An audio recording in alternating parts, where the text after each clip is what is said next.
મિત્રો, આજે આપણે એક નવા વિષય ઉપર વાત કરીશું. તમે સૌ સંશોધનની પ્રક્રિયાથી પરિચિત છો. એમાં શું કરવાનું હોય છે એ પણ તમે સારી રીતે જાણો છો. પણ સંશોધન પછી શું, એનાથી કોઈ આગળ એવી જ કોઈ અનાત્મલક્ષી પ્રક્રિયા છે કે કેમ, એના વિશે આપણે થોડી આજે ચર્ચા કરીશું.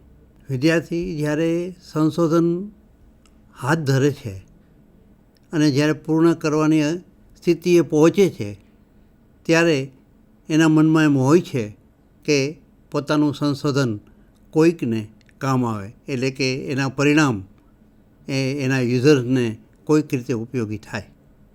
પણ મોટે ભાગે આ બનતું નથી. ત્યારે એ તો નિરાશ થાય છે ઘણીવાર. એની સાથે કામ કરવાના માર્ગદર્શક તરીકેના મારા અનુભવે મને પણ લાગ્યું છે કે આવું કેમ થાય છે કે સંશોધન કર્યા પછી એના પરિણામો એના લાભાર્થીઓને કેમ ઉપયોગી બનતા નથી. આપણે આ વિશે આજે વાત કરવાના છીએ. મિત્રો, થોમસ ટાવેગિયાના એક સ્ટેટમેન્ટ છે. એ પ્રસિદ્ધ આંકડાશાસ્ત્રી હતા. એણે સૂચવ્યું એક સેમિનારની અંદર કે સંશોધન આપણે હાથ ધરીએ છીએ ત્યારે એના જે કંઈ પરિણામ આવે એ પરિણામ સંભાવનાત્મક હોય છે. એટલે કે એનો અર્થ એ થયો કે કોઈ એક સંશોધનના પરિણામો માત્ર આકસ્મિકપણે ઉદ્ભવ્યા હોય તેમ બની શકે છે. બીજા શબ્દોમાં કહીએ ને તો કોઈ એક પ્રશ્ન ઉપર કે કોઈ એક સમસ્યા ઉપર મોટી સંખ્યાના સંશોધનો જો હાથ ધરવામાં આવે તો તેમાંથી અસાત્યયુક્ત અને એટલે કે પરસ્પર વિરોધી એવા તારણો જન્મી શકે છે. એટલે કે સમાન તારણો આવે એવું બનતું નથી. આનું કારણ શું એ આપણે તપાસીએ તો એ એક સંશોધનની પછીની જે પ્રક્રિયા છે એમાં આપણને જોવા મળશે. આ માટે થઈને આપણે સૌપ્રથમ અધિવિશ્લેષણ એટલે કે મેટા એનાલિસિસ એના તરફ દૃષ્ટિપાત કરીશું. સૌથી પહેલાં what is meaning of meta analysis, એટલે કે વિશ્લેષણનો અર્થ શું થાય એ જોઈએ. સાવ સાદી ભાષામાં આપણે વાત કરીએ તો અધિવિશ્લેષણ એટલે પૃથ્થકરણોનું પૃથ્થકરણ, એટલે કે એનાલિસિસ ઓફ એનાલિસિસ. એટલે બીજી રીતે કહીએ તો એક જ સમસ્યા પર અલગ અલગ રીતે હાથ ધરાયેલા મોટી સંખ્યાના સંશોધન અભ્યાસો હોય, પૂર્વે થયેલા સંશોધન અભ્યાસો હોય, એનામાંથી એના જે પરિણામો આવે એ પરિણામોમાંથી સાર કાઢવાની આ અંકશાસ્ત્રીય પ્રયુક્તિઓ છે, એને અધિવિશ્લેષણ કહે છે.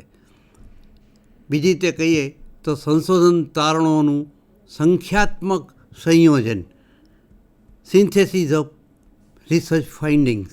એટલે એને આ સિન્થેસિસ છે એ ક્વોલિટેટિવ નહીં પણ ક્વોન્ટિટેટિવલી થાય છે. એટલે કે સંશોધન તારણોનું સંખ્યાત્મક સંયોજન છે. બીજી રીતે કહીએ તો આ એક આપણે જે સમીક્ષા કરીએ છીએ સંશોધનોની, એમ સંશોધનના પરિણામોની સમીક્ષા કરવાનો આ એક રસ્તો પણ છે. વિવિધ સંશોધનો હાથ ધરાયા હોય એક જ સમસ્યા પર અને એમાં જે જ્ઞાન આવરાયેલું છે એ જ્ઞાનને બહાર કાઢવાનો આ એક વિશિષ્ટ પ્રકારનો અંકશાસ્ત્રીય અભિગમ છે. મિત્રો, આટલું અર્થ જોયા પછી આપણે કહેવાનું એ છે કે આ એક એવું કાર્ય છે કે સંશોધન પૂર્ણ થયા પછી, સંશોધનો એક જ સમસ્યા પરના ઘણા એકત્ર થયા પછી એના જે કંઈ પરિણામો જન્મે છે એ પરિણામોમાં બિલકુલ સમાનતા હોય એવું નથી બનતું. તો એ અસમાન દેખાતા એક જ સમસ્યા પરના પરિણામો છે, એ પરિણામોમાંથી જ્ઞાન તારવવાની આ એક અંકશાસ્ત્રીય વિધિ છે. આ વિધિના કેટલાક જે પ્રિન્સિપલ કમ્પોનન્ટ છે, કેટલાક લક્ષણો છે ખાસ, એ ઉપર આપણે સૌથી પહેલાં નજર કરીએ. એટલે કે એના મહત્ત્વના જે કંઈ લક્ષણો છે અધિવિશ્લેષણના એ તપાસીએ. જેવી રીતે સંશોધન માટેનો માહિતી એકમ આપણે નમૂનાના પાત્ર પાસેથી મેળવીએ છીએ, એમ અધિવિશ્લેષણ માટેનો માહિતી એકમ છે એ કોઈ કાચા પ્રાપ્તાંક રૂપે મેળવાતો નથી કે નમૂનાના વ્યક્તિગત પાત્ર પાસેથી મેળવાતો નથી, પણ અધિવિશ્લેષણ માટેનો માહિતી એકમ છે એ વ્યક્તિગત સંશોધન અભ્યાસમાંથી મેળવાય છે. સરાસરીઓ, પ્રમાણ વિચલનો, સહસંબંધાંકો, જૂથ અનુસાર સંખ્યાઓ વગેરે સંખ્યાત્મક માહિતી છે એ અધિવિશ્લેષણ માટેના પ્રારંભિક અવલોકનો છે, જેને અધિવિશ્લેષણની પરિભાષામાં સમરી ડેટા એટલે કે સાર માહિતી કહે છે. એટલે કે પ્રત્યેક સંશોધનમાંથી આવી સાર માહિતી જે મેળવીએ એ અધિવિશ્લેષણ માટેનો માહિતી એકમ બને છે, ડેટા યુનિટ કહી શકાય. હું તમારી સમક્ષ જે મુખ્ય કોર ફંક્શન છે અધિવિશ્લેષણમાં એનું એ તરફ મૂકું. તેમાં બે ભાગ તમે આવી શકે, બે બાબતો છે. એક તો અધિવિશ્લેષણમાં જે સમાવિષ્ટ અભ્યાસો છે, જે એકત્ર કરેલા અભ્યાસો છે, એ પૈકી દરેક અભ્યાસ માટે ઇફેક્ટ સાઇઝ એટલે અસર કદ અથવા તો અસરાંક, બે શબ્દ વપરાય છે. એ અસર કદની ગણતરી કરવી. એટલે ધારો કે એક અભ્યાસની અંદર અધિવિશ્લેષણ માટે આપણે 50 જેટલા પૂર્વેના અભ્યાસો મેળવ્યા, તો 50 સંશોધનોમાંથી, એના પરિણામોમાંથી પ્રત્યેક અભ્યાસ માટે એ ઇફેક્ટ સાઇઝની ગણતરી કરવામાં આવે છે. આ એનું પહેલું અગત્યનું કામ છે. અને ત્યાર પછી આ જે બધા અભ્યાસોની અસર કદો છે, એટલે કે 50 ઉદાહરણ તરીકે અભ્યાસો મેળવ્યા છે એક જ સમસ્યા પરના, એ 50 અસર કદો જે મળી છે એ 50 અસર કદોનું સિન્થેસિસ કરીને વ્યાપ વિશ્વ અસર કદ, જેને ટ્રુ ઇફેક્ટ સાઇઝ કહે છે, એ ટ્રુ ઇફેક્ટ સાઇઝનું અનુમાન કરવું. એટલે કે પ્રત્યેક અભ્યાસમાંથી અસર કદની ગણતરી કરવી અને આ બધા અસર કદોનું સંયોજન કરવું, એ બે મુખ્ય કામ અધિવિશ્લેષણની અંદર આવરાયેલા છે. આમ અધિવિશ્લેષણ એ અસરોના કદ, સાઇઝ ઓફ ઇફેક્ટ્સ ઉપર કેન્દ્રિત છે. એ કોઈ અંકશાસ્ત્રીય સાર્થકતા પર આધારિત નથી. સંશોધન અભ્યાસની અંદર આપણે કોઈ સ્ટેટિસ્ટિકલ વેલ્યુ મળે અને પછી એ સિગ્નિફિકન્ટ છે કે નહીં, સાર્થક છે કે નહીં, એ મેળવીએ અને પછી એના આધારે અર્થઘટન કરતા હોઈએ છીએ. એવું અધિવિશ્લેષણમાં નથી. આ અધિવિશ્લેષણની વાત આપણે આગળ વિચારીએ તો એમાં જોયું કે એમાં અસર કદ છે, એ અસર કદ એ બહુ અગત્યનું છે. એટલે કે અધિવિશ્લેષણની શરૂઆતમાં, હું ફરી વાર કહું તો અધિવિશ્લેષણની શરૂઆતમાં પ્રત્યેક અભ્યાસના પરિણામ રૂપે મળેલી સાર માહિતી પરથી શરૂઆત થાય છે. અધિવિશ્લેષણની શરૂઆત ક્યાંથી થાય? તો પ્રત્યેક અભ્યાસમાંથી સાર માહિતી એ વાત આગળ ચાલે છે. આ સાર માહિતી પરથી જે તે અભ્યાસના અસરકદની ગણતરી કરવામાં આવે છે અને અસરકદ એ અધિવિશ્લેષણ પ્રક્રિયાનું ખૂબ જ અગત્યનું યુનિટ છે, એકમ છે. એટલે કે એનું હૃદયરૂપ અંગ છે, કોર પાર્ટ છે. Effect size A core part of meta analysis. તો આની સાદો અર્થ જોઈએ એના વ્યાખ્યા તરીકે. What is definition of effect size? ચલો વચ્ચેના સહસંબંધના માપ તરીકે અથવા તો જૂથ સરાસરીઓ વચ્ચેના તફાવત તરીકે અભ્યાસમાં જોવા મળેલ અસરના પરિમાણને કે માપને અસરકદ કહે છે. આ અસરકદની એ એક મહત્ત્વની અગત્યની એ વ્યાખ્યા છે. તો સંશોધનમાં અસરકદ મેળવીએ અભ્યાસો પરથી, તો એ અસરકદ એ મુખ્ય પાર્ટ છે. આપણે જોયું આ અસરકદના 3 માપોનો ઉપયોગ મેટા એનાલિસિસમાં થાય છે. 3 પ્રકારના અસરાંક એટલે કે 3 પ્રકારની અસરકદ છે. એટલે કે અસરકદને રજૂ કરવા માટે તેને મુખ્યત્વે 3 માપોનો ઉપયોગ થાય છે. પહેલું છે પ્રમાણિત સરાસરી તફાવત, સ્ટાન્ડર્ડાઇઝ મીન ડિફરન્સ, જેની સંજ્ઞા ડી અને જી છે. સ્મોલ ડી અને જી એની સંજ્ઞા છે. બીજો અસરકદનો પ્રકાર છે એ સહસંબંધાંક, કોરિલેશન, કોએફિશિયન્ટ ઓફ કોરિલેશન, જેની સંજ્ઞા છે આર. અને ત્રીજા પ્રકારની જે અસરકદ છે એનું નામ છે ઓડ રેશિયો, વિષમ ગુણોત્તર. એ ઓડ રેશિયાની સંજ્ઞા છે ઓ આર. એને ઓ આર તરીકે બતાવવામાં આવે છે. આ ત્રણેયને આપણે જોઈએ, પ્રમાણિત સરાસરી તફાવત, સહસંબંધાંક અને વિષમ ગુણોત્તર. તેનો સાદો અર્થ જોઈએ તો પ્રમાણિત સરાસરી તફાવત એટલે શું?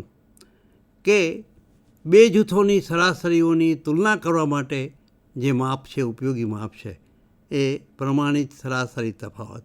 એટલે કે કોઈ એક ચલ છે જે કન્ટિન્યુઅસ સ્કેલ ઉપર રજૂ થયેલું હોય, એના બે જૂથોને જે પ્રાપ્તાંકો આવે ને એની સરાસરીઓ મેળવીએ, તો એની સરાસરીઓ વચ્ચે તુલના કરવા માટે આ માપ છે, અસરકદનો આ પ્રકાર છે પ્રમાણિત સરાસરી તફાવત, એ ઉપયોગમાં આવે છે.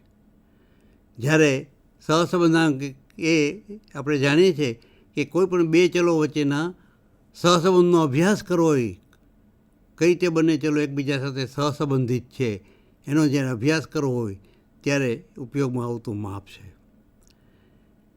વિષમ ગુણોત્તર એને જરા સમજીએ, કારણ કે એટલું બધું પ્રચલિત નથી. બે નમૂનાઓમાં કોઈ બનાવો કે ઘટના હોવાની તુલના કરવા માટે ઉપયોગી માપ છે. દાખલા તરીકે છોકરાઓ અને છોકરીઓ એ બે, એટલે કે કુમારો અને કન્યાઓ એ બે નમૂનાઓ છે. તો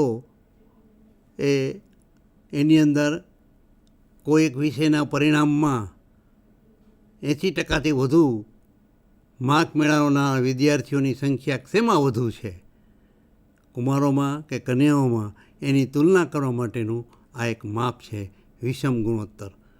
એટલે ટૂંકમાં કહીએ તો બે નમૂનાઓ, બે પાત્રોના જૂથો, એની અંદર કોઈ ઘટના હોવાનું જ્યારે અભ્યાસ કરવો છે, તુલના કરવી છે, ત્યારે આ વિષમ ગુણોત્તર છે. આમાં સંખ્યા એ મેળવવામાં આવે છે. ટૂંકમાં કહીએ તો અભ્યાસમાં જોવા મળેલી અસરકદનું પ્રમાણિત સ્વરૂપ એટલે અસરાંક અથવા તો અસરકદ. આ એની ટૂંકમાં વાત થઈ. આ એનો એક સ્ટેટિસ્ટિકલી મિનિંગ કહીએ તો ચાલે. આ 3 પ્રકારના એ અધિવિશ્લેષણની અંદર 3 માપોનો ઉપયોગ થાય છે. ફરીવાર કહું તો પ્રમાણિત સરાસરી તફાવત, સહસંબંધાંક અને વિષમ ગુણોત્તર.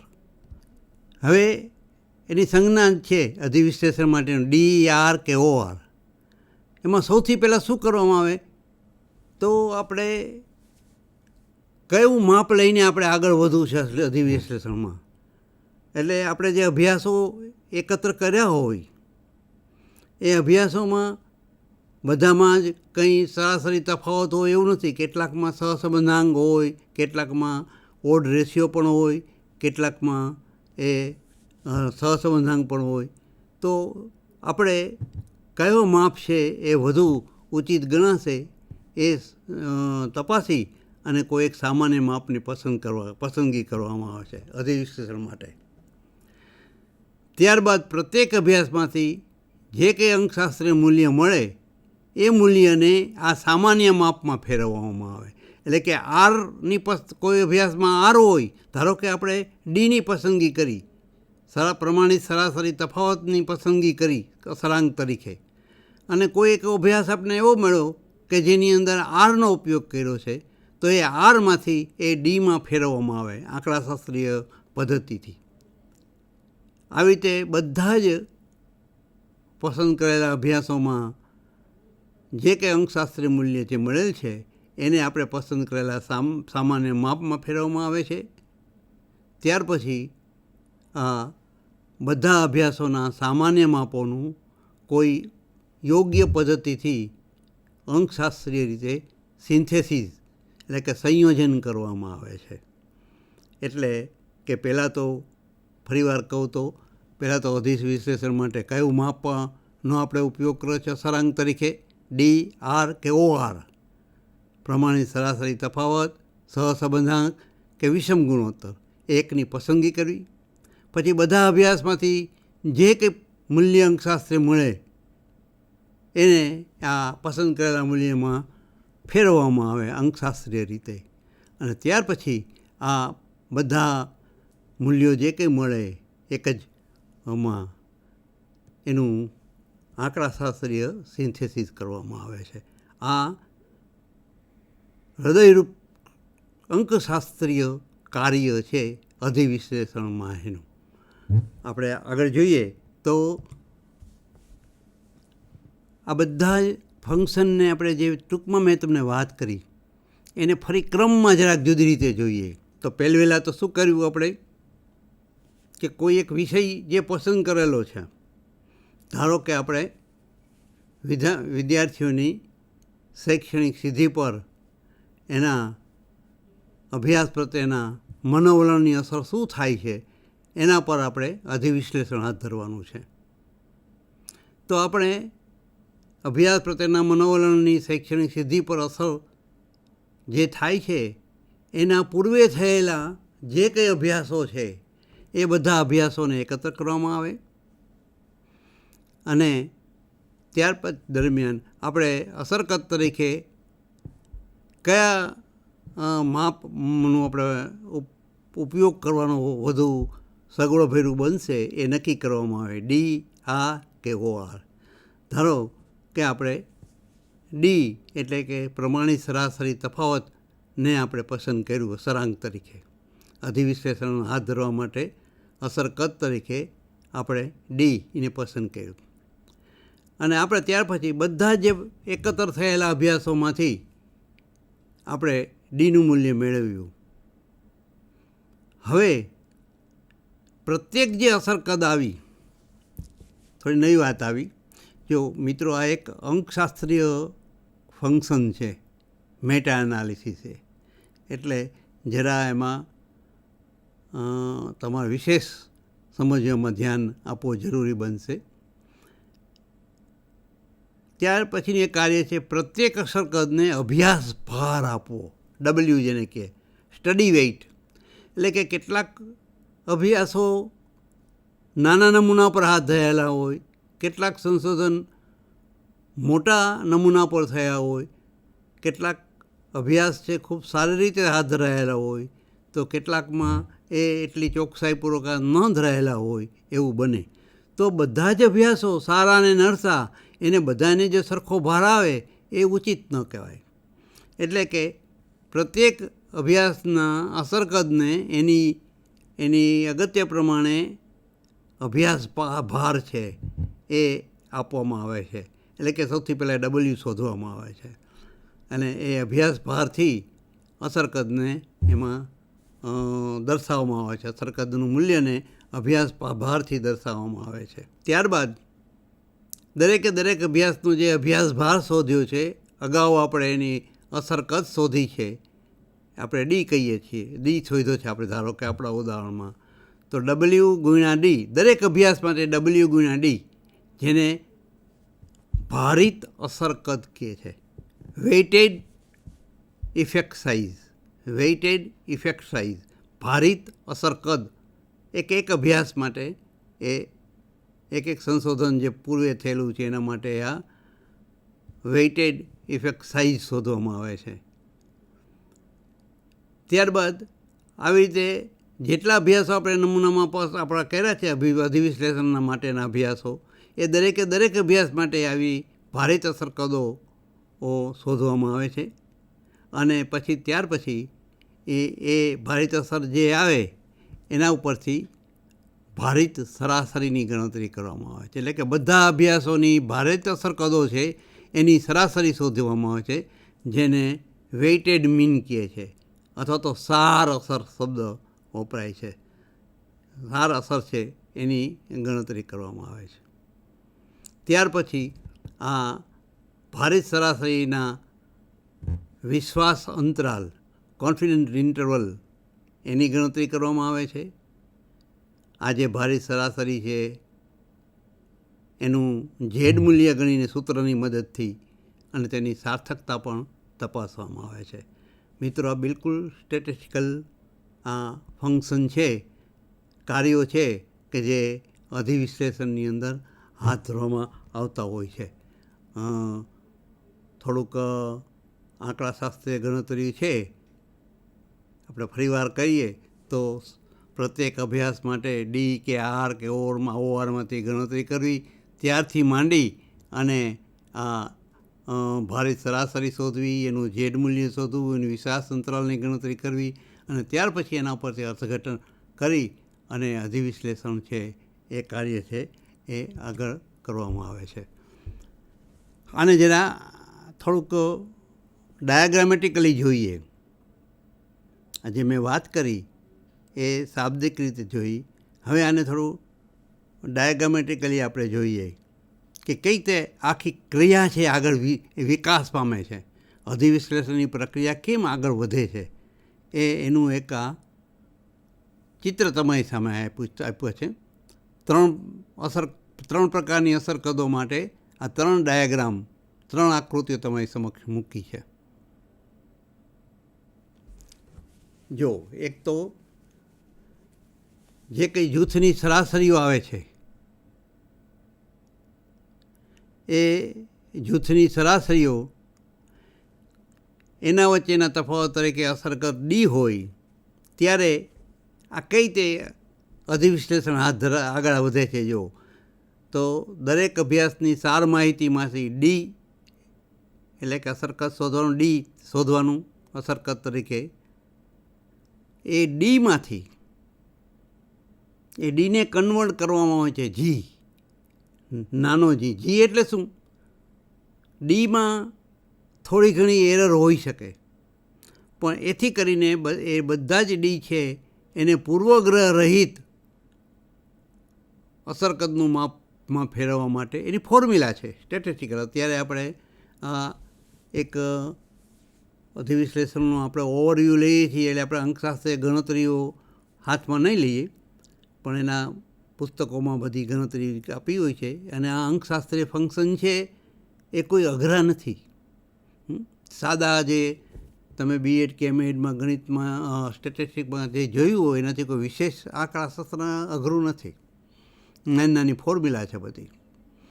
એટલે ડીમાંથી જી મેળવવામાં આવે, એટલે કે જે અસરકદનું માપ છે એ પૂર્વગ્રહવાળું હોય તો એને મોડિફાઈ કરીને એમાંથી સુધારેલું પૂર્વગ્રહ રહિત માપ જી શોધવામાં આવે.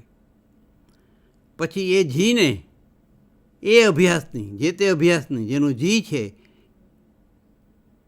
એ જીનું વેઇટ અભ્યાસ ભારથી શોધવામાં આવે અને એ અભ્યાસ ભાર વડે જીને ગુણી અને ભારિત અસરકદ ડબલ્યુ જી, ડબલ્યુ ગુણ્યા જી, ડબલ્યુ એટલે અભ્યાસ ભાર અને જી એટલે સુધારેલી અસરકદ, એ બેનો ગુણાકાર દરેક અભ્યાસ માટે મેળવવામાં આવે છે. એક અભ્યાસ માટે છે એ મેળવવામાં આવે છે. એટલે ડીમાંથી જી, જીમાંથી ડબલ્યુ જી, અને એ ડબલ્યુ જી છે એ એક અભ્યાસની છે. ધારો કે આપણે 50 આવા અભ્યાસો આપણે એકત્ર કરેલા છે જેના ઉપર આપણે મેટા એનાલિસિસ કરીએ છીએ.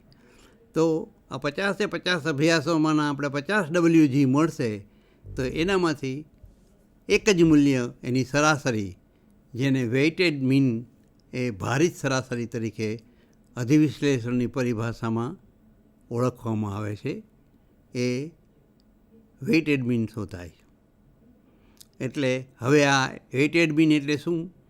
જેટલા અભ્યાસો એક જ સંશોધન પર હાથ ધરાયેલા છે, આપણે ઉદાહરણ તરીકે લેવું કે ભાઈ અભ્યાસ પ્રત્યેના મનોવલણની એની શૈક્ષણિક સિદ્ધિ પર શું અસર થાય છે એ તપાસવા માટે અગાઉ ઘણા બધા સંશોધનો થયા છે.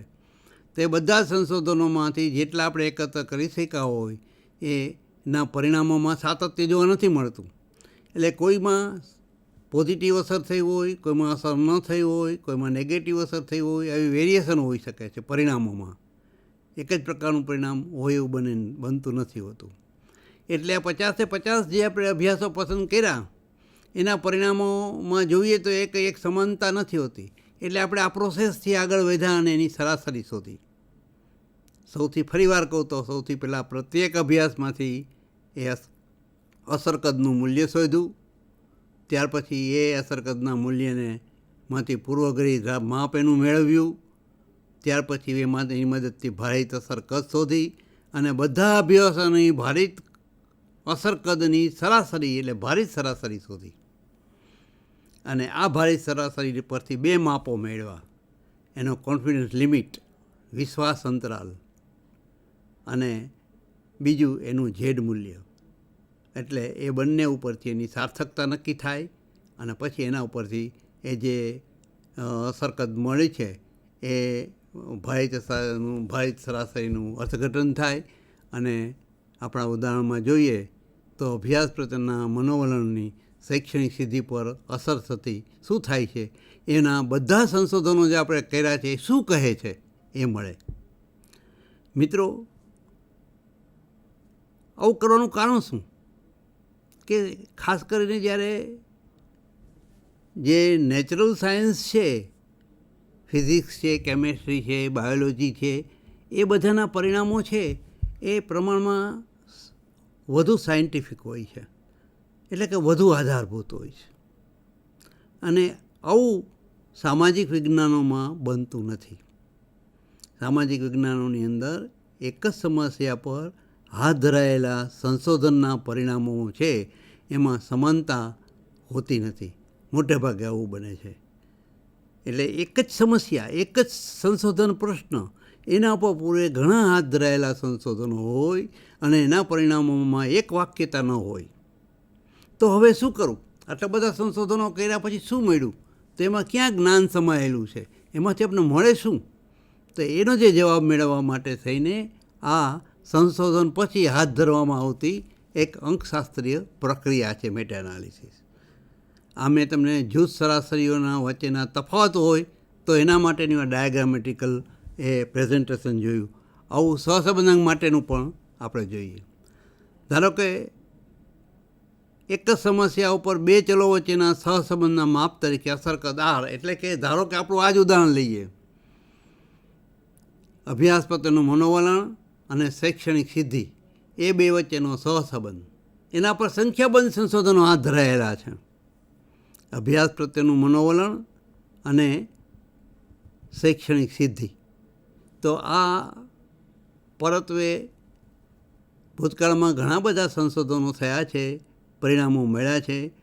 એ પરિણામોમાંથી કોઈ એક સ્પષ્ટ ઉત્તર મળતો નથી, કારણ કે પરિણામોમાં વેરિએશન છે, પરિણામોમાં ચલિતતા છે, પરિણામોમાં સાતત્ય જોવા મળતું નથી. આથી આપણે આ બધા સંશોધનોના ભલે વેરિએશન હોય પરિણામો, પણ એમાંથી આપણે કંઈક જ્ઞાન મેળવવું છે, કંઈક ઉત્તર મેળવવો છે. એટલે શું કરીશું? તો કે ધારો કે આપણે આવા ભૂતપૂર્વે થયેલા આપણી પાસે અભ્યાસો મેળવ્યા શોધીને, અને એ દરેકે દરેક અભ્યાસમાંથી આપણે આર રૂપે અસરકદ મેળવી. એ આરમાંથી એનું રૂપાંતર સ્ટેટિસ્ટિકલ ટેબલ્સ છે એની મદદથી દરેક આરમાંથી એને ઝેડમાં ફેરવવામાં આવે છે, ફિશર ઝેડ.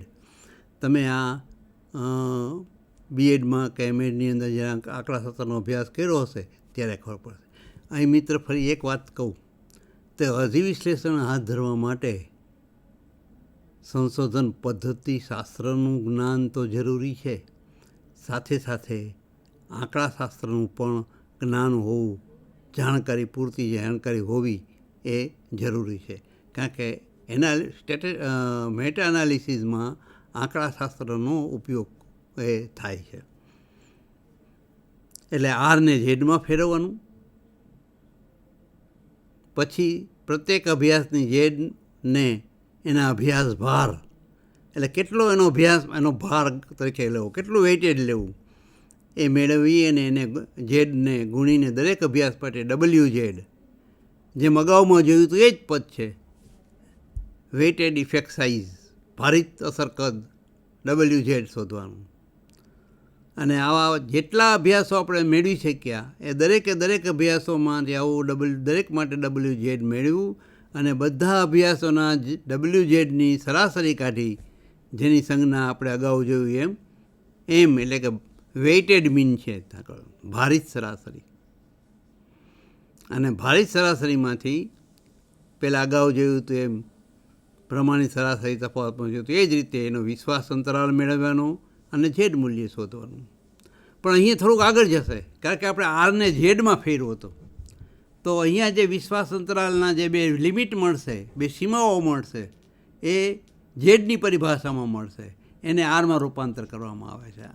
જે પહેલાં ટેબલનો ઉપયોગ કર્યો તો આરથી ઝેડમાં ફેરવાનો, એ જ ટેબલનો ઉપયોગ કરીને ઝેડનું આરમાં કરવાનું.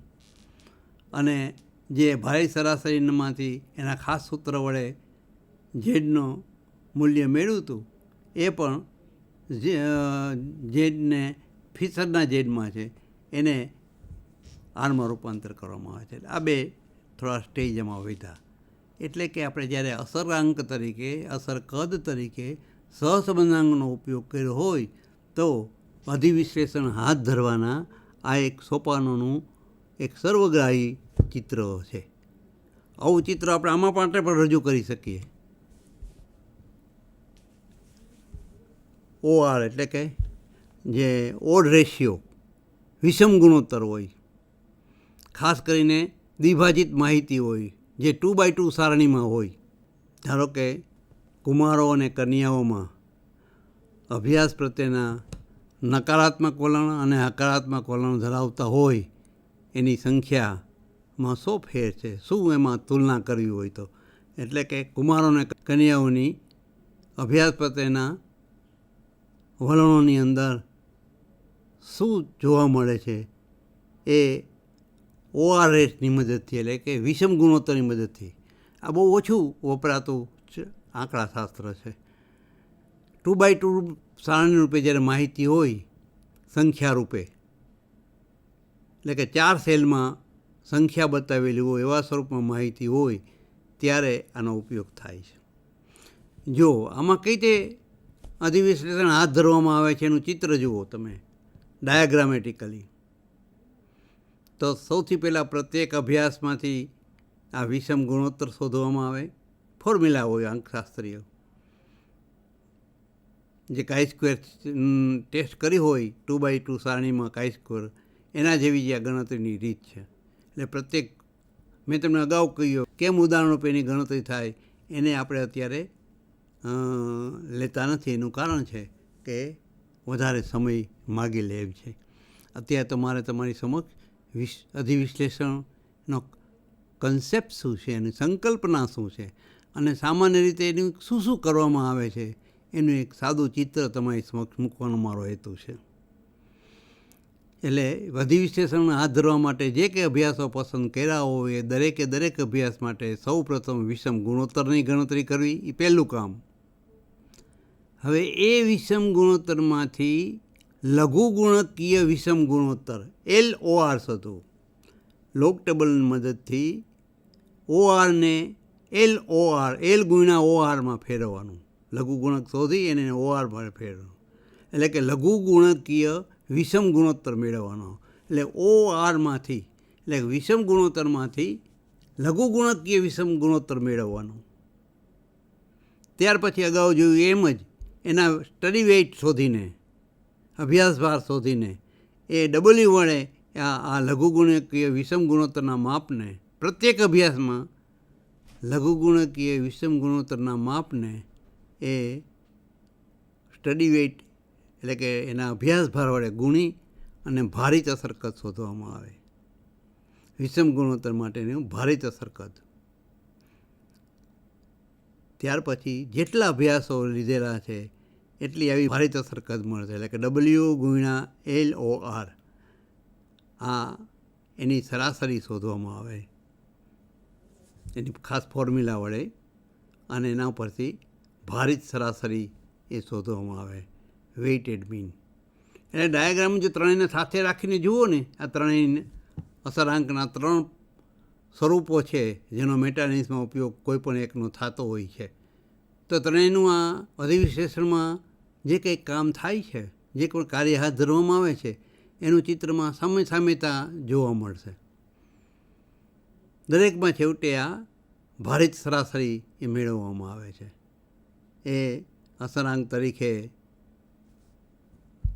પ્રમાણિત સરાસરી હોય કે સહસંબંધાંક હોય કે વિષમ ગુણોત્તર હોય, પણ છેવટે એનો બધા અભ્યાસો માટેનું ભારિત સરાસરી શોધવાની, અને પછી એના 2 મૂલ્યો શોધવાના. બધા અભ્યાસોની ભારિત સરાસરી શોધી અને એના 2 મૂલ્યો આવે. એક એનો કોન્ફિડન્સ ઇન્ટરવલ, વિશ્વાસ અંતરાલ, અને બીજું એનું ઝેડ મૂલ્ય. અને આ વિશ્વાસ અંતરાલમાંથી એને ORમાં, એટલે કે ફરી ટેબલનો ઉપયોગ કરી અને ORમાં રૂપાંતર થાય, વિષમ ગુણોત્તરમાં. એ રીતે ઝેડ મૂલ્યનું પણ ORમાં રૂપાંતર થાય, અને ત્યાર પછી એના અર્થઘટન કરી અને સ્વતંત્ર ચલની પરતંત્ર ચલ પર અસર થઈ કે કેમ, અથવા તો પરિણામ શું આવ્યું, એના વિશે અર્થઘટન કરવામાં આવે. આ 3 પ્રકારના જે માપો છે અસરાંકના, એ 3 પ્રકારના અસરાંકના માપોનો ઉપયોગ કરી અને અધિવિશ્લેષણમાં સ્ટેટિસ્ટિકલ કાર્ય કેમ હાથ ધરવામાં આવે છે એનું એક સર્વગ્રાહી ચિત્ર તમારી સામે આ એક ડાયાગ્રામેટિકલી રીતે આકૃતિના સ્વરૂપમાં તમારી સમક્ષ મૂક્યું છે. પૂરેપૂરો આનામાંથી કન્સેપ્ચ્યુઅલ ક્લિયર એટલો થઈ શકે કે આમાં શું શું કાર્ય છે એ હાથ ધરવામાં આવે છે. હવે આપણે એનું અર્થઘટન જોઈએ.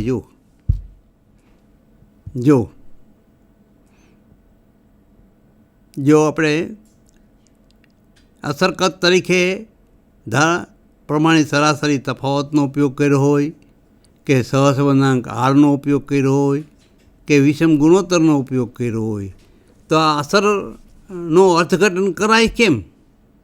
આપણે પેલું સાર્થક છે કે નહીં એ આંકડા શાસ્ત્ર પરથી કહેતા હતા. સાર્થક તફાવત છે કે નહીં, સહસંબંધાંકનું મૂલ્ય સાર્થક છે કે નહીં, એ આંકડા શાસ્ત્રના ઉપરનું ટેબલ જોઈને આપણે કહેતા હતા. પણ અહીંયા એવું ટેબલ નથી, પણ જેકોબ કોહેન નામના એ આંકડાશાસ્ત્રીએ આના માટે એક ધોરણો આપ્યા છે કે આ રીતેનું અર્થઘટન કરવું જોઈએ.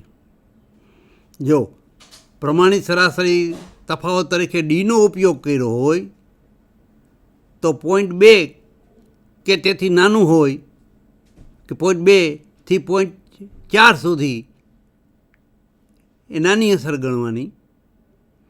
0.5 કેથી વધુ હોય તો એ મધ્યમ અસર ગણાય, અને 0.8 કે એનાથી વધારે મૂલ્ય મળે તો એ મોટી અસર ગણવામાં આવે. એટલે નાની અસર, મધ્યમ અસર કે મોટી અસર એ 3 કેટેગરીમાં એનું અર્થઘટન થાય. એટલે પ્રમાણિત સરાસરી તફાવત માટે આ મૂલ્યો છે 0.2, 0.5 ને 0.8. નાની અસર, મધ્યમ અસર ને મોટી અસર. એટલે કે 0.5 થી વધુ હોય, 0.5 કેથી વધુ હોય, પરંતુ 0.8 થી ઓછી હોય તો એ મધ્યમ અસર ગણાય. અર્થઘટન થયું. તો આ સહસંબંધાંક માટે આરનું શું કઈ રીતે ગણાય છે? 0.1 કે 0.3 એ સુધી જ્યારે મૂલ્ય હોય તો એને નાની અસર, 0.3 કેથી વધુ હોય તો મધ્યમ અસર, અને 0.3 થી 0.5 સુધી મધ્યમ, અને 0.5 કેથી વધુ મૂલ્ય મળે સહસંબંધાંકનું તો એને મોટી અસર કહેવાય. આ વિષમ ગુણોત્તર માટે આ મૂલ્યો કેવા આપ્યા છે? 1.5 થી 2.5 સુધી મૂલ્ય જો મળે ORનું, વિષમ ગુણોત્તરનું, ઓડ રેશિયોનું, તો એને નાની અસર કરવાની, સ્મોલ ઇફેક્ટ. 2.5 કેથી વધુ મૂલ્ય મળે તો એને મીડિયમ ઇફેક્ટ, મધ્યમ અસર કહેવાની.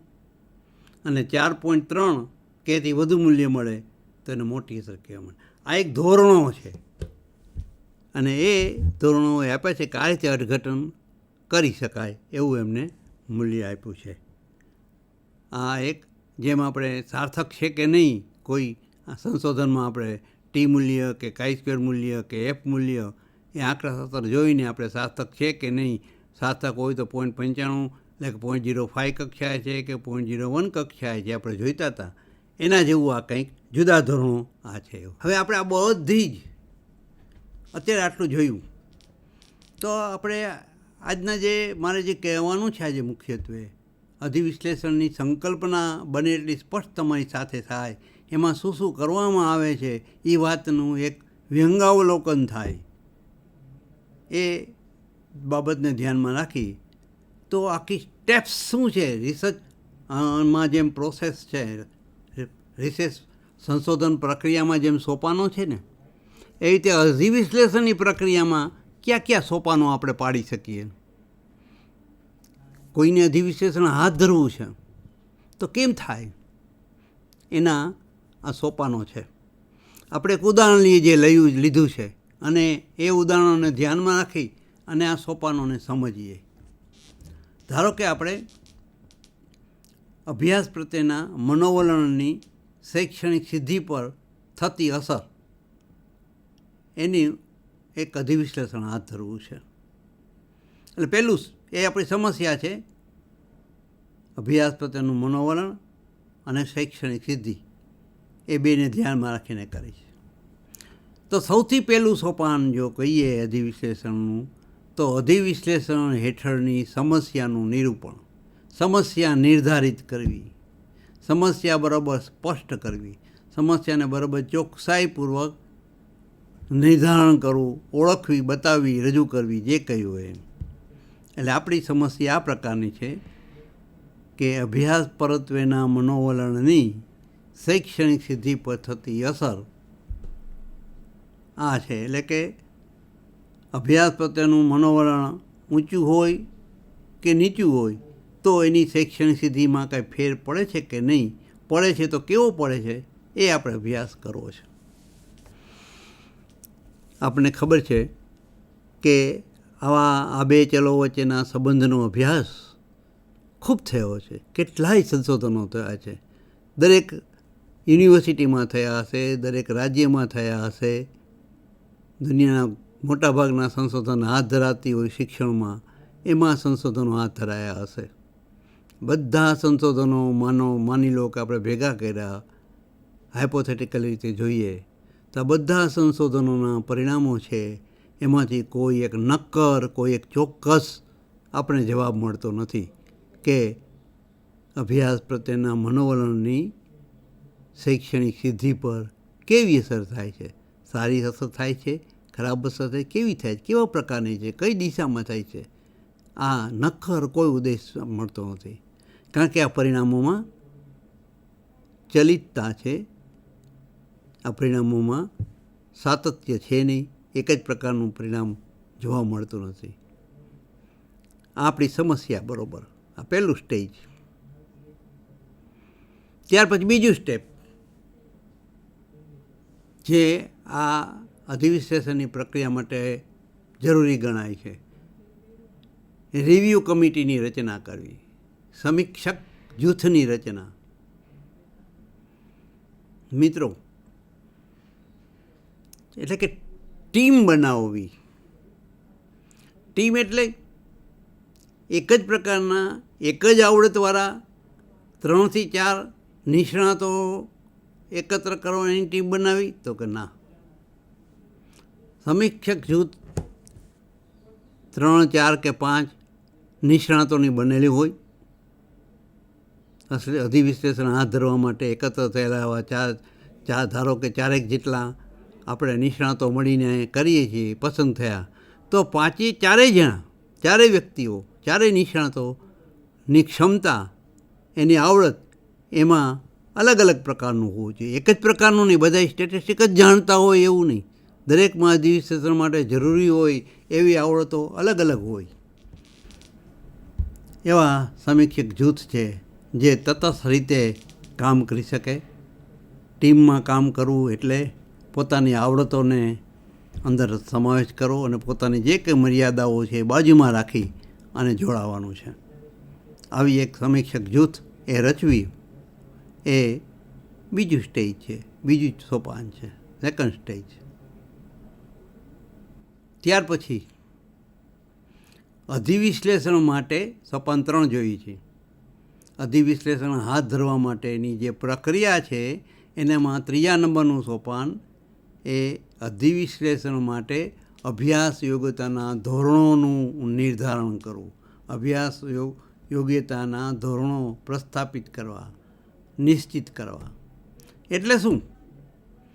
તો અધિવિશ્લેષણ માટે કયા અભ્યાસને પસંદ કરવા કે કયા અભ્યાસને પસંદ ન કરવા એના લક્ષણો, એની યોગ્યતાના માપો, યોગ્યતાના ધોરણો એ નક્કી કરવા કે આવું આવું હોય તો પસંદ કરવા અને આવું જે અભ્યાસમાં હોય એ નહીં કરવાના. ધારો કે આટલો નાનો નમૂનો હોય તો એને નહીં પસંદ કરવાના. આવી સંશોધનની પદ્ધતિ આવી હોય તો નહીં કરવાનું. આવા કોઈક ધોરણો એવા કર્યા હોય જે નબળા હોય, અભ્યાસને નબળા બનાવતા હોય, એવા યોગ્યતાઓ ધરાવતા હોય એને ન પસંદ કરવા અને બાકીના નહીં કરવા. આ ધોરણો કોણ નક્કી કરે? તો આ જે સમીક્ષક જૂથ છે ને, આવડતવાળા, વિવિધ આવડતવાળા રિવ્યૂ કમિટીના નિષ્ણાતો છે, એ સૌ બેસીને આ અભ્યાસ યોગ્યતાના ધોરણોનું નિર્ધારણ કરે. આ એક માનસિક કસરત છે, માનસિક કવાયત છે અને એ માટે ચર્ચા થાય, થોડો મતમતાંતર થાય, છેવટે એ નક્કી થાય કે આપણે આવી બાબતો જે અભ્યાસની હોય, આ જે અભ્યાસના આવા લક્ષણો હોય એને આપણે પસંદ કરવાના અને જે અભ્યાસના આવા લક્ષણો હોય એને નહીં પસંદ કરવા. આ ધોરણો પ્રસ્થાપિત કરવા. આ 3જા નંબરનું સ્ટેજ છે. થોડું ચર્ચા માગી લે એવું આ છે. અભ્યાસો હોય એ સંશોધન અભ્યાસના એના એ આ કામ માટે વધુ સક્ષમ બની શકે. અધિવિશ્લેષણમાં કયા અભ્યાસને પસંદ કરે? જો આપણું ઉદાહરણ શું છે, આપણે અભ્યાસ કરવો છે, અભ્યાસ પ્રત્યેના મનોવલણની શૈક્ષણિક સિદ્ધિ પરની અસરનો અભ્યાસ કરવો છે. તો એને માટે થઈને ભૂતકાળમાં 2 ઉપર જે કંઈ સંશોધનો હાથ ધરાયા છે એમાંના કયા અભ્યાસોને આપણે અધિવિશ્લેષણ માટે પસંદ કરવા અને કયા નહીં કરવા એ ધોરણો નક્કી કર્યા 3જા સ્ટેજમાં. હવે ચોથા સોપાનમાં, ચોથા સ્ટેજમાં અધિવિશ્લેષણ યોજનાના પ્રસ્તાવ તૈયાર કરવો. જેવી રીતે રિસર્ચ પ્રપોઝલ તૈયાર કરવામાં આવે છે સંશોધન હાથ ધરવા માટે. જેમ સંશોધક છે પોતાની સમસ્યા નિર્ધારિત કર્યા પછી એની પ્રપોઝલ બનાવે છે કે હું મારું સંશોધન આવું છે અને આવી રીતે હું કામ કરીશ. એવું જ પ્રકારની આ મેટા એનાલિસિસ પ્રપોઝલ બનાવવાની છે. અધિવિશ્લેષણ યોજના, અધિવિશ્લેષણનો પ્રસ્તાવ હોય. આમાં પણ આ જ વસ્તુ કે કઈ બાબતોના સંદર્ભમાં મારે અધિવિશ્લેષણ હાથ ધરવાનું છે, અધિવિશ્લેષણનો મારો અભ્યાસ શું છે એની સમજ સ્પષ્ટ મળી જાય અને કઈ રીતે આ અધિવિશ્લેષણ હાથ ધરાશે એની એક નિશ્ચિત પ્રકારની આઉટલાઇન મળી શકે, સમજ મળી શકે, એવું દર્શન મળી શકે, એવું આ 7-8-10 પાનાની અંદર આખું એક લખાણ અધિવિશ્લેષણ શું છે અને કઈ રીતે હાથ ધરાશે. આ 2 મુખ્ય પ્રશ્નોનો બરાબર ઉત્તર મળી શકે વાચકને અથવા તો એના નિર્ધારણ એને મંજૂરી આપનારને. એ રીતે અધિવિશ્લેષણના યોજનાનો પ્રસ્તાવ આ સ્ટેજ નંબર 4માં રજૂ કરવામાં આવે છે, સોપાન 4. ત્યાર પછી કામના સંદર્ભમાં, પ્રમાણમાં અઘરું એવું સ્ટેજ આવે છે. સંશોધન અભ્યાસના સાહિત્યની ખોજ. એટલે આપણો જે અભ્યાસનું ઉદાહરણ છે, અભ્યાસ પ્રત્યેનું મનોવલણની શૈક્ષણિક સિદ્ધિ પર અસર, આ જે સંશોધનો હાથ ધરાયા છે ભૂતકાળમાં સંખ્યાબંધ, એમાંથી અભ્યાસો મેળવવાના, એના અહેવાલો મેળવવાના, એના પેપર રજૂ થયા તો એ પેપર મેળવવાનું. ક્યાંથી મળે? તો એક તો ખરેખર અધિવિશ્લેષણ જે હાથ ધરે છે એ ટીમના સભ્યો છે, એ જ્યાં કંઈ ને કંઈ અભ્યાસ કરે છે કે અધ્યાપક તરીકે કામ કરે છે, એની પોતાની જ લાઇબ્રેરીમાંથી મળી શકે, યુનિવર્સિટીની લાઇબ્રેરીમાંથી મળી શકે, અથવા તો એ ભૂતકાળના જે સંશોધકોએ આ અભ્યાસ હાથ ધર્યો હતો એની મુલાકાત, એના નામ મેળવી અને એની રૂબરૂ મુલાકાત લઈને એની પાસેથી એ અભ્યાસનું જે એનો અહેવાલ છે, રિપોર્ટ છે, થીસીસ રૂપે છે કે ડિઝર્ટેશન રૂપે છે, એ મેળવવાનું જોઈએ. આ કામ જેટલું આપણે કહીએ છીએ એટલું એ સરળ નથી. આપણે જઈએ ત્યારે દરેક કોઈ પણ જગ્યાએ એ અભ્યાસના અહેવાલો તૈયાર મળતા નથી. આમાં નિરાશા પણ મળે, સમય પણ જાય વધારે અને થોડોક શ્રમ પણ વધારે મળે એવું આ કામ છે. જે રીતે સંશોધનની અંદર માહિતી મેળવવા માટે આપણે નમૂનાના પાત્રો પાસે જઈએ ને એની પાસે માહિતી ભરાવીએ કે મેળવીએ છીએ, કંઈક અંશે એવા પ્રકારનું કામ છે. પણ આ કામ થોડું અઘરું છે, મેળવવું થોડું ઓના જેટલું સરળ નથી. ત્યાર પછીનું સોપાન જોઈએ તો અભ્યાસોની ચકાસણી અને પસંદગી કરવાનું સોપાન નંબર 6. જો આપણે અગાઉ સોપાન નંબર 3 છે તમારી સામે છે, અભ્યાસ યોગ્યતાના ધોરણોનું નિર્ધારણ. એટલે કે અધિવિશ્લેષણ માટે કયા અભ્યાસોની પસંદગી કરવી અને કયાની ન કરવી એના ધોરણો જે નક્કી કર્યા છે સોપાન નંબર 3માં, એ ઉપયોગ કરી ધોરણોનું અને જે સોપાન 5ની અંદર જે સાહિત્ય મેળવ્યું છે, અભ્યાસો મેળવ્યા છે, એના અહેવાલો મેળવ્યા છે કે પેપર મેળવ્યું છે એના કે સારાંશ મેળવ્યા છે, એમાંથી કેની પસંદગી કરવી કે ન કરવી એ સોપાન 3માં જે નક્કી કરેલા ધોરણોને ધ્યાનમાં રાખી અને એકત્ર કરેલા સાહિત્યમાંથી ચકાસણી કરવી પૂરેપૂરી અને પછી એમાંથી પસંદગી કરવી, એ સોપાન 6 છે. આ પણ ભલે ટેબલ ઉપર બેસીને કરવાનું કામ હોય પણ ઘણો માનસિક શ્રમ માગી લે એવું કામ છે. પણ આપણી પાસે ટીમ જ છે, કોઈ એક જ બધું કરવાનું એવું છે નહીં. સમીક્ષક જૂથ આના માટે છે. ત્યાર પછી હવે જે ફંક્શન આવ્યા એ બધા જે મેટા એનાલિસિસના સ્ટેપ્સ છે, એમાં હજી આગળ જઈએ તો 7મા સોપાનની અંદર અભ્યાસ ઘટકોનું વર્ણન. એટલે આપણે જે કંઈ જોઈએ છે એ અભ્યાસમાંથી સરાસરી જોઈએ, પ્રમાણ વિચલન જોઈએ, ટી મૂલ્ય ધારો કે જોઈએ કે સંખ્યા જોઈએ, એ બધું લેવાનું અને એ અભ્યાસનું એક શોર્ટ ડિસ્ક્રિપ્શન તૈયાર કરવાનું આવે પસંદ કરેલા પ્રત્યેક અભ્યાસનું. એમાંથી જરૂરી માહિતી છે તારવવામાં આવે, અલગ રીતે રજૂ કરવામાં આવે, લખવામાં આવે દરેક અભ્યાસમાંથી. આ સોપાન 7.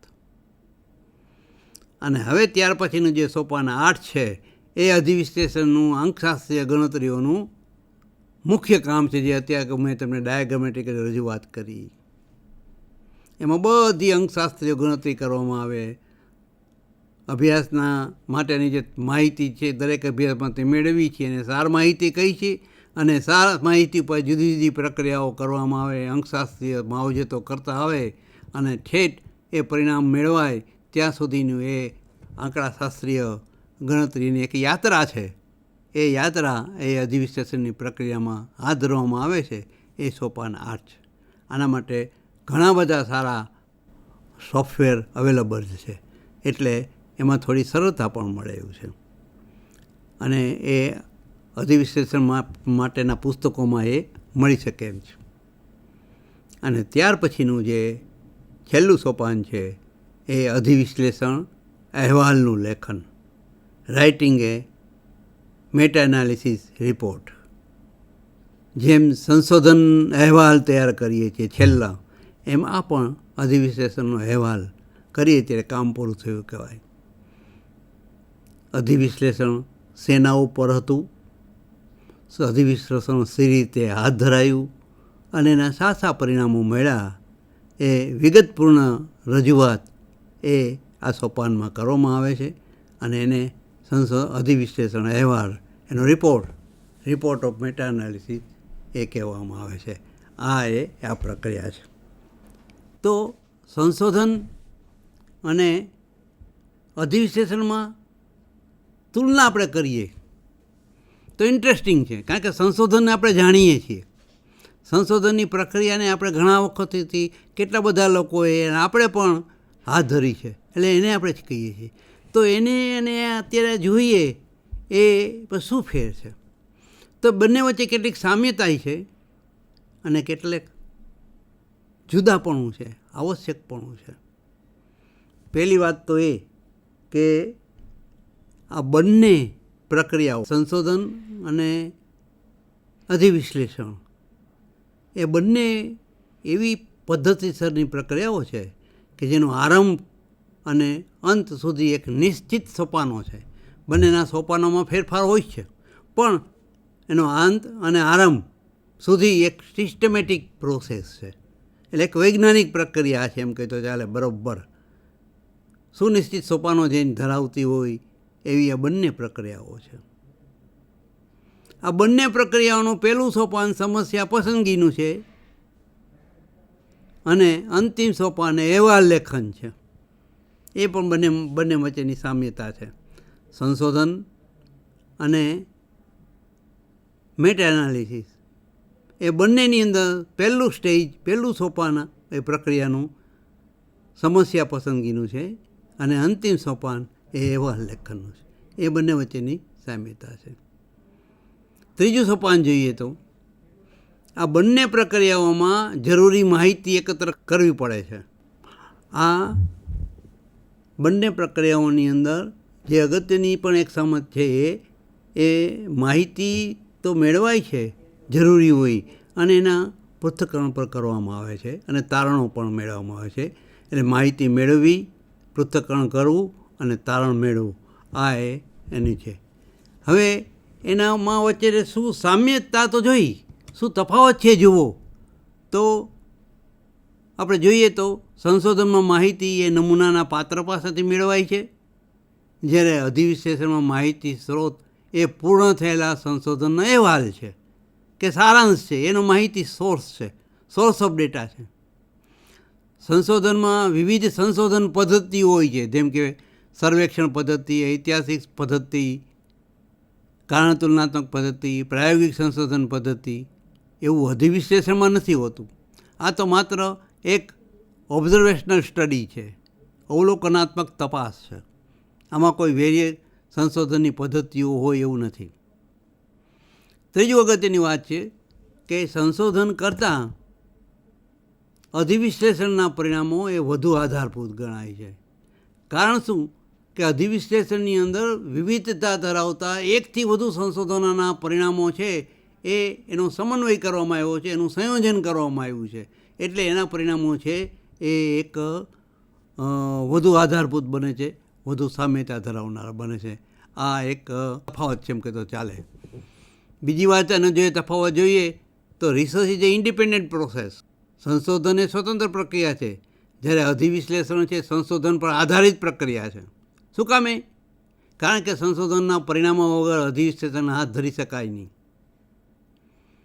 અને અધિવિશ્લેષણની પ્રક્રિયાની સમજ મેળવવી હોય કે હાથ ધરવું હોય તો એ સંશોધન શાસ્ત્રનું જ્ઞાન આવશ્યક છે, જરૂરી છે.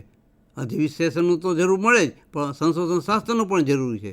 જ્યારે સંશોધન હાથ ધરવા માટે અધિવિશ્લેષણની સમજ હોવી એ જરૂરી નથી. મિત્રો, આ અગાઉના સંશોધનો એક જ સમસ્યા પરના જે હાથ ધરાયેલા છે એને પરિણામોમાંથી એ આધારભૂત એવું જ્ઞાન ઉપયોગમાં લઈ શકાય એવું જ્ઞાન નિપજાવવાની આ એક પદ્ધતિ છે. આપણી પાસે એક વિષય ઉપરના ઘણા બધા સંશોધનો થયેલા છે. આના ઉપરના ઘણા બધા રેફરન્સીસ છે. એમાંના કેટલાક અગત્યના રેફરન્સીસના નામ આપ્યા છે, જ્યાં એ તમે આનો અભ્યાસ કરો, આપણે કરીએ તો અધિવિશ્લેષણની સ્પષ્ટ સમજ આપણામાં વિકસી જાય એવા આ કેટલાક 7-8 જેટલા આપ્યા છે. આમ તો 12-15 પાનાની રેફરન્સીસની યાદી બને એટલા પુસ્તકો અને સંશોધન પેપર આના ઉપરના લખાયેલા છે, પણ ચૂંટેલી એવી કે અગત્યના પુસ્તકો કે પેપરની યાદી અહીંયા તમને આપેલી છે. મિત્રો, સંશોધન કોઈ એક વિષય પર ખૂબ થયેલા છે, હજી પણ થશે, પણ હવે આપણે એમાંથી આપણે જ્ઞાન નિપજાવીએ, મેળવીએ અને કંઈક આગળ વધીએ, જુદા જ પ્રકારની કરીએ એવું કાર્ય આપણી પાસે એક ડિમાન્ડ સ્વરૂપે આવી રહ્યું છે. અઘરું નથી, નવું છે. નવું હોય એટલે કદાચ અઘરું લાગે, પણ એ બિલકુલ અઘરું નથી. સંશોધનથી કોઈ અઘરું નથી, જુદું જ છે. તો આ એક ચેલેન્જ સ્વરૂપે પણ આ કાર્ય કરવાની એ આપણે જરૂર છે. મિત્રો, આભાર આપ સૌનો.